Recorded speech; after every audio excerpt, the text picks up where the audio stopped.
سلام الله famille, j'espère que tout le monde se porte bien. Ni wàllu leen félicité waat dañ ci occasion seen bi di comprendre le français en wolof tey ñëw automatiquement complète li nga xam ne moom mooy les vidéos suivantes yi nga xam ne moom toppoon ci leçon yi fi jotoon automatiquement ñu ñëw exposé li nga xam ne moom mooy les déterminants démonstratifs ginnaaw bi nga xam dafa ne déterminants démonstratifs dañ ñëw pronom démonstratif nga xam ne am na relation directe ak les déterminants démonstratifs balaa loolu ñu exposé leen benn modèle ci li nga xam ne moom mooy les pronoms démonstratifs. Quel bonhomme conseillez-vous? moo xam ne semble que vous avez très bien mais il est aussi sa ballon aussi il est magnifique ballon bi ma am bi nga am baax na mais waaye ballon bi nga xam ne ballon bi répété nañ ko ñaari yoon pour bañ di ko répété waat am na loo koy remplacer lan la mooy pronom démonstratif moom mooy li nga xam ne aujourd'hui moom moo ñu concerné mooy ñëw daal koy exposé expliqué ko bien avant. Voilà, mini, quel bonhomme me conseillez-vous? Celui que vous avez très bien, mais il y a aussi celui-ci est magnifique. Kon nii la demee ñëw ballon bi bañ di ko def duwaat da nga koy remplacer ak pronom démonstratif bi nga xamante ne si dafa ñëw remplacer am na boo xam ni li ko précédé moom mooy déterminant démonstratif kon loolu day wane ni rek pronom démonstratif am nañu relation. Les pronoms démonstratifs. En général, les pronoms démonstratifs remplacent un nom précédé d'un déterminant adjectif démonstratif. Lépp le pronom démonstratif day remplacer benn nom boo xam ni benn adjectif démonstratif wala déterminant démonstratif moom moo ko précédé moo ko jiitu di ko qualifié. Exemple, elle est jolie cette veste da nga xam ni di ko précédé mooy pronom déterminant démonstratif moo ko précédé mooy set léegi moom pronom démonstratif day ñëw nga remplacer nom boobu muy précédé ci fan oui. Celle-ci est plus jolie que celle-là.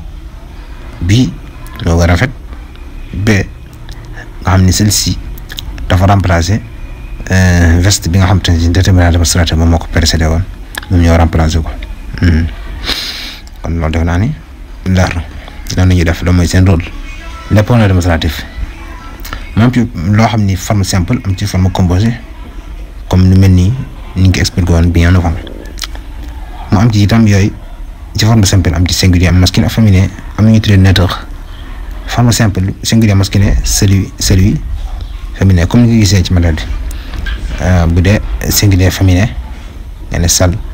bu dee nga xam ne ñoo neutre que ne ça ceci cela ça yooyu ñoo neutre voilà bu ci forme ci pronom démonstratif am ci lu ñu tuddee démonstratif prochain mooy yoo xam ne dañuy junjulu lu jege. am ci yoo xam ne démonstratif lointain mooy yoo xam ne dañuy junj lu sori yooyu nag ñooñu tuddee composé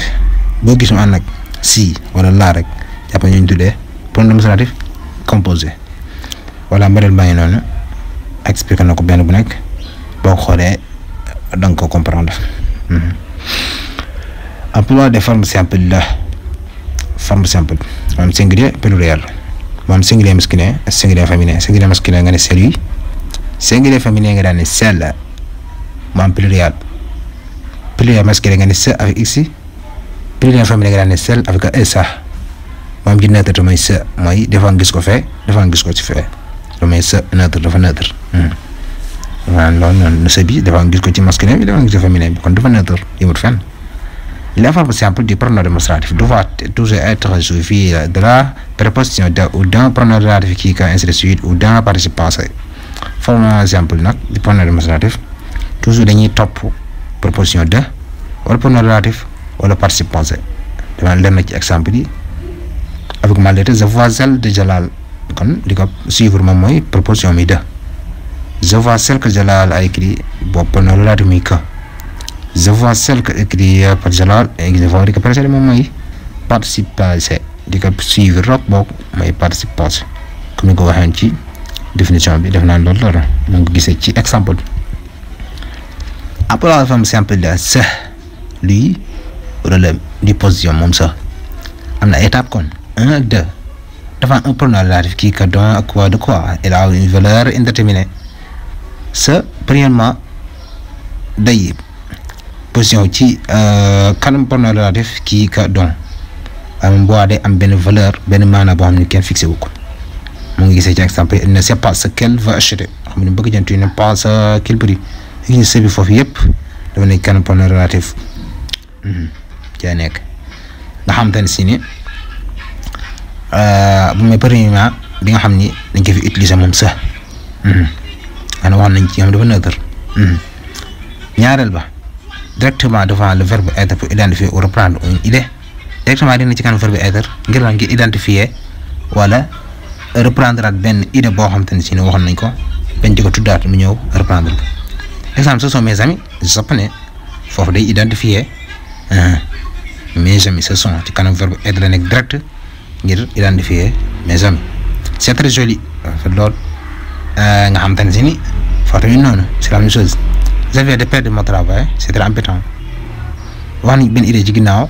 pour bañ de reprendre idée bi war nañu indi sa pour reprendre idée bi yoo xam ci ginnaaw kon loolu mooy rôle la moom sa ñaari étapes yooyu 1 ak 2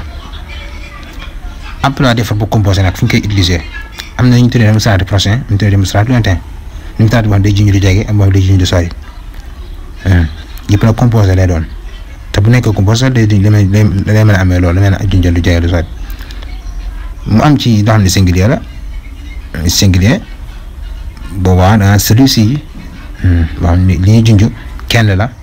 ba noppi nekk prochain nekk lu jógee celui-ci bu nekk famille nga ne celle-ci bu nekk neutre nga ne ceci mu am ci pluriel nga ne ceci avec ici si celle-ci singulier celui-là celle-là cela ça donc mais démonstratif prochain démonstratif lointain ba yi nga xam ne junj lu sori celui-là celle-là cela ça cela celle-là ainsi de suite noonu lay demee defe naa ni xam ngeen lan mooy démonstratif prochain mooy du junj lu jege démonstratif lointain mooy démonstratif boo xam ne day junj lu sori defe naa loolu la emploi des verbes composés fan ko suñ koy utiliser les formes composées servent à opposer ou à distinguer des choses ñu koy jëfandikoo ci opposé ñaari mbir wala ràññeel la ñaari mbir exemple voici deux livres celui-ci est de Voltaire celui-là est de Voltaire bi Voltaire bi kon fee am na lointain ak prochain xanaa lu la yooyu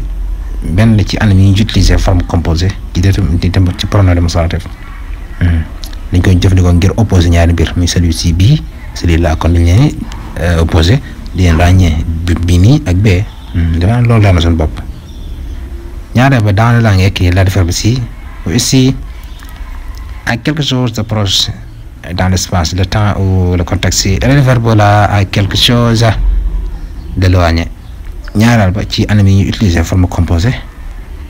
mooy adverbe ci moom mooy ici moom day dellu ci mbir yoo xamante ne ci dafa jege nekk ci espace bu jege mooy temps bu jege wala contexte bi dee adverbe laa nag moom di dellu ci mbir moo xamante ne si mbir mu soxla la. Regarde cette photo celui-ci Ahmed et celui-là c'est Jalal maa ngi si bi day junj du jege mooy ici rek day junj bi dee la di dellu ci celui-là dina laa bi dellu ci kii c'est Jalal bu Jalal moom bee di junj lu jege bi junj lu sori dafa naa loolu wala de toutes ces fleurs c'est Jalal que je préfère fleurs yi yëpp bien préfère nga xam ni celle-là foofu tamit day junj li nga xam ne moom mooy lu sori day junj loolu leer na noonu lay demee lu muy emploi des verbes composés am na ñaari anam après def na ko simple ceci il annonce ce qu'on va dire moom day yëgle lu ñu waaj a wax écoutez bien ceci déglu li ñu wax di nga xam ne moo ñu waaj a wax li la ko waaj informé moom la lay yëgal moom ceci déglu bu baax lii lan nga ne deux points indi la ñoo expliqué kon lii lañ la waaj a wax moom la lay annoncé kon loolu mooy rôle la moom ceci marqué dafa bokk ci li nga xam ne moom mooy neutre cela nag ça à l'oral il n'y a pas une phrase ou un groupe de mots moom ça dañ koy jëfandikoo ci oral mooy wax moom nag cela day reprendre benn phrase bu ñu waxoon wala benn groupe de mots moom lay reprendre. Remplacer les mots en gare par le pronom démonstratif qui convient wala exercice baa nii da ngay xool mooy yi nga xam nañ ko bind ci par bind boo xam ni bind bu dijj la nga remplacer leen par pronom démonstratif bu fa dëppoo defe naa ni loolu leer na ñu bàyyi nga compléter la processus ou bien le processus. Exercice ba tey deuxième exercice compléter avec le déterminant ou le pronom démonstratif selon le modèle bi ñaa da ngay xool case vide yi fii déterminant war a dugg wala pronom démonstratif nga dugal ko fa. Ce livre est de Rousseau, celui-ci là est de Voltaire. kon lii rek da lay woon ni maanaam pronom démonstratif et déterminant démonstratif am nañu relation. kon compléter li nga xam ne moom mooy l'exercice bi nga corriger ko normalement. Voilà, c'est la troisième l'exercice compléter avec le pronom ce ou cela ça. Aujourd'hui est un jour pour se reposer jour dalu la kon da nga xool case vide yi yëpp nga xool pronom bu fa dëppool moo xam cela wala cela ça kon ci yooyu ci neutre yi la nga dugal ko fa. Voilà kon corriger baa nii ñu corriger ko ci anam gu mu ci ay pacifique nga corriger ko noonu nga xamee ko noonu comprendre ko noonu bien. balaa ngay ñëw ci correction bi da ngay njëkk a corriger sa bopp ba noppi wala nga corriger sa bopp ci fii xool baax ni nga defoon baax na wala déet bu baaxoon nga corriger sa bopp loo may da ngir ci am compréhension bu dëgër. Voilà, c'est la deuxième. noonu koy defee c'est la même chose. Voilà, c'est la troisième l'exercice corriger normalement. kon donc j'espère que c'est clair li leen bàyyi dig daje beneen yoon di wax ngeen abonné sur la chaîne pour être le premier à savoir quand une nouvelle vidéo est disponible vidéo bees disponible pare rek moom ko njëkk a jot ginnaaw bi nga bés nga cloche de notification bi. Voilà, à tout à l'heure.